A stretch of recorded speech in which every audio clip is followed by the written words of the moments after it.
जी आओ ना बास तेनू किन्नी बारी आख्या कि मैनू फोन ना कीता कर, क्यों बार बार फोन करके मैनू तंग करना। तेरे बाजू रह ना सकदे आओ ना बास साहब जे नो रह सकदे ते मैं की करा। मैनू एक गल दी समझ नहीं आई कि तुसा चाहंदे की हो। सानू कर फरमाइशां दिल आया वे असां ढोला हाजिर हां। बयान साहब तुसा मेरिया फरमाइशा घट्टा पूरियां करनियां ने। घरों तुहानू शलवार एक नाला पाउण वास्ते नाले पावनी नहीं ढींदी ते मैनू आ दिओ फरमाइशां कर। जदों मैं तुहाडे नाल निभावना ही ना चाहंदा ते मैनू क्यों बार बार फोन करके तंग करना। मर वैसा जे तुसां ना निभाया। बयान साहब मेरे वाला भावें हुण मार वाई, मेरी केड़ा तू फुफी दा पोतरे दा तेरा मसला क्यों, तू मेरा पीछा क्यों नहीं छड़दा पिया यार। वो औखा मिले मैनू नाराज तेनू नहीं करना। चाहो ना बास साहब जी अगर तुसा मैनू एडे ही चाहते हो या मैनू नाराज नहीं करना चाहते तो एक गल दसो कि तुसा मेरे वास्ते की कर सकते हो यार। तेरी हर पल नौकरी देसा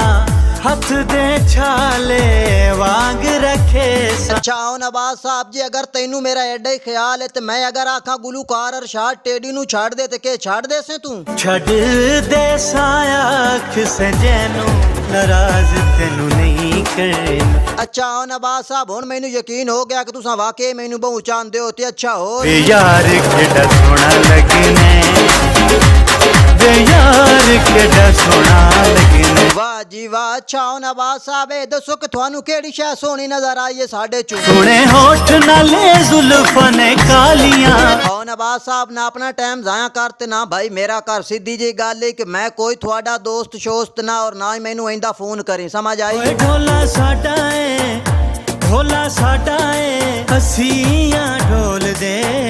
ओए आओ ना बास साहब पागल तो नहीं हो गए। मैं अपने माँ प्यो दा मैं क्यों थोड़ा बना ना ले। इंदा वास्ते मैनू फोन ना करी भाई, तेरी मेहरबानी यार।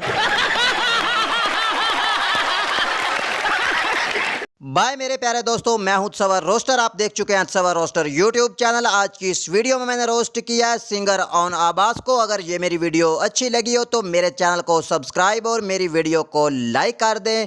तो जाते जाते बेल आइकन के बटन को ज़रूर प्रेस कर दें क्योंकि नई आने वाली वीडियो की नोटिफिकेशन आपको मिलती रहे। तो इंशाल्लाह मिलते हैं नेक्स्ट वीडियो में। आपके लिए खुदा हाफिज़।